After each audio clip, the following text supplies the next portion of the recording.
What's up, guys? Welcome back to the channel, man. It's Amilivenow. You feel me? Hope you guys are enjoying your day, had a good day, or starting your day. You know what I mean? Whenever you see this, when you see this, what month you see this, what day you see this, I hope you're just finding your way to peace. Alright, I just hope you guys are finding your way to peace, man. That's what it's about. It's about peace. Finding the tranquility. Alright? So today's video, the topic is going to be, as you can tell, why you have to keep your passion alive, right? And there's a lot of reasons why you have to keep your passion alive, you know what I mean? So first, we could talk about like what is passion, And passion is, it's an intense desire or enthusiasm, right? And, enthusiasm deals with being optimistic, you know what I mean? Just being able to have an open mind and, be willing to take on new challenges and new obstacles, right? And I feel like a lot of times our passion dwells in what we love to do. And, whatever you may have strong emotion towards or a lot of desire towards, that's usually going to be what your passion correlates with or resonates with or is, And I feel like when it comes to passion, it's very subjective because, someone's passion, can be different from another individual's passion. You know what I mean? And I feel like if we look at that, then we can understand that it's all about doing what we love. Sometimes our passion might not please us because, for example, if you're passionate about baking cookies and, you're a baker and, you might not be getting as much sales in your bakery, but you're so passionate, that's in a way that, passion could not be pleasing at times because, you're not seeing an ROI, you're not seeing a return on investment. But that's only because if it does become displeasing to the fact that you're worrying about or looking at equity perspective, right? If you're looking at an equity perspective or income perspective or revenue perspective, then your passion can become displeasing at times, or you can lose passion for your passion, and that's what life does. Sometimes life, beats you up to the point where you lose your desire for your passion. You lose that enthusiasm, right? And that's just a way that, you can have it be fleeting. But we want to be able to, keep our passion in our life because that's what builds our character. That's who we are underneath, deep down inside. You know what I mean? That's who we really are. And as a strong emotion that, passion dwells in, we can understand that the passion that we have for ourselves is important as well. The passion that we have for ourselves is a big reason for why we are continuing to even strive for our goals in life. You know what I'm saying?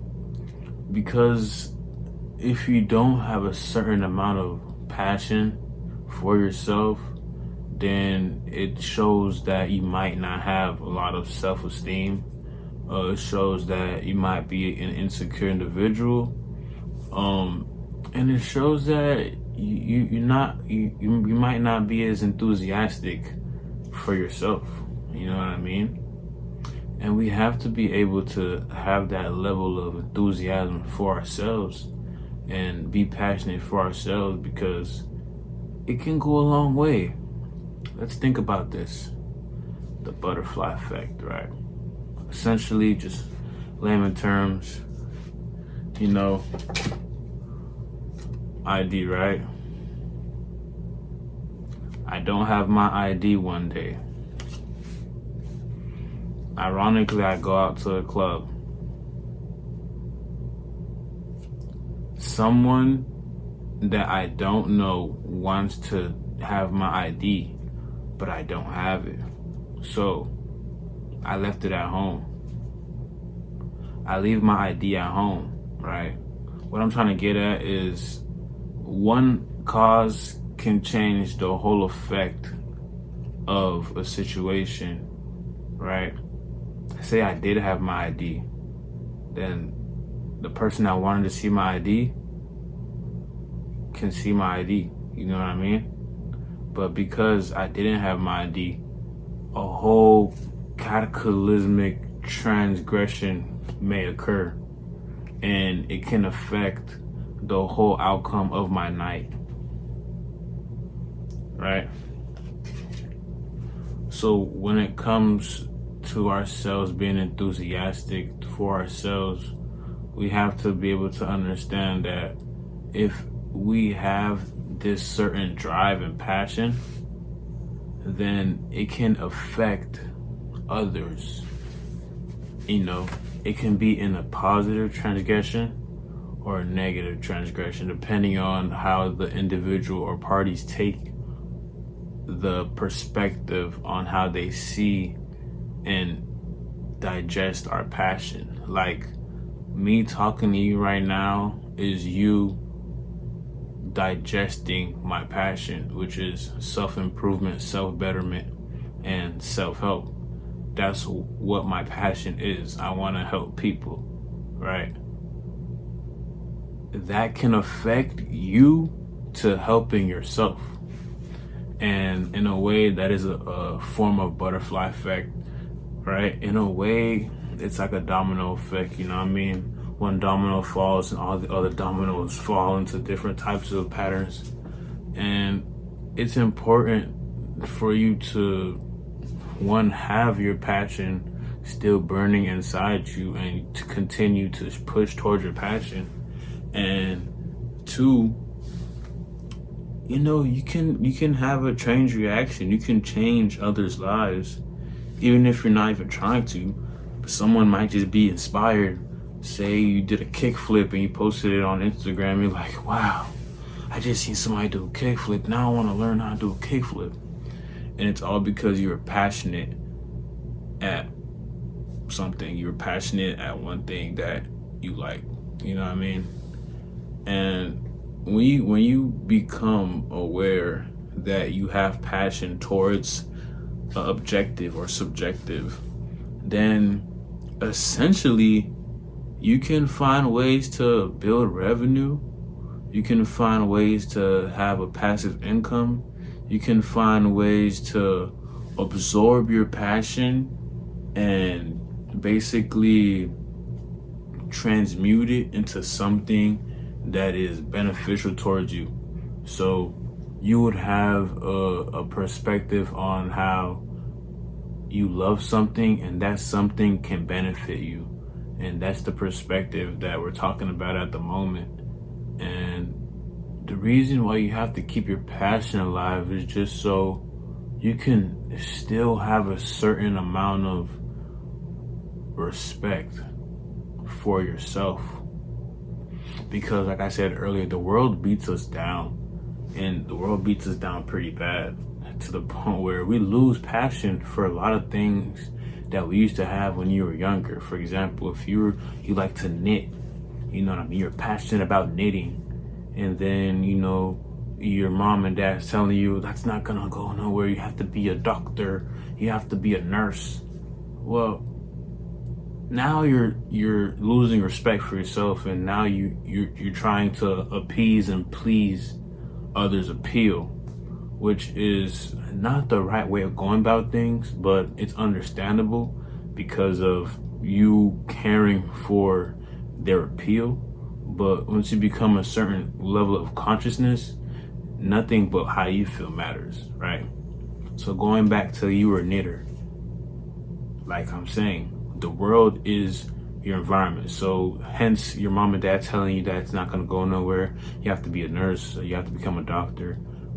They're not really understanding that you have true passion towards something, and they may look at it like a hobby.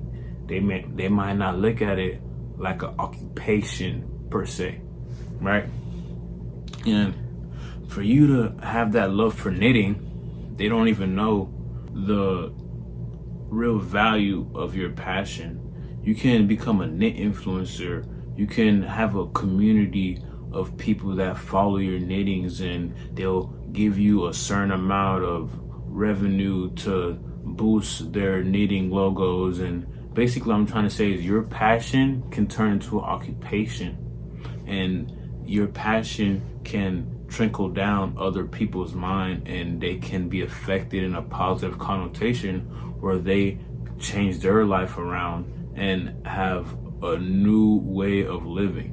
And that's very important. This is why you have to keep your passion with you, because essentially that passion is given to you by the creator, and hence that is a gift. So whatever you dwell in that you love to do uncontrollably, use that and try to use that to change your life, so you can have an understanding of how to be more of yourself. Because at the end of the day, it's all about how you feel, and you like to do what you do, right? The example of the knitting, that is a great example, because now she can be able to, or he can be able to evolve and still do their passion, until they expire. And this is why your passion is so important to you in your life. And you have to continue to stick with your passion regardless of what happens. And your passion will be your way out. If you're great at basketball, if you're great at football, European, if you're great at football, American, like that can be your way out. So I want you guys to understand, whatever is your passion, continue to push towards that. Don't let society, don't let the world, don't let the government, don't let the economic structure of the world put you in a dismayed state, which is distress, and keep that passion alive. You know what I mean? Hunt some Kobe. Kobe Bryant. You know what I mean? Keep that passion alive, because that passion will change your life. Am I alive now? And I'm out.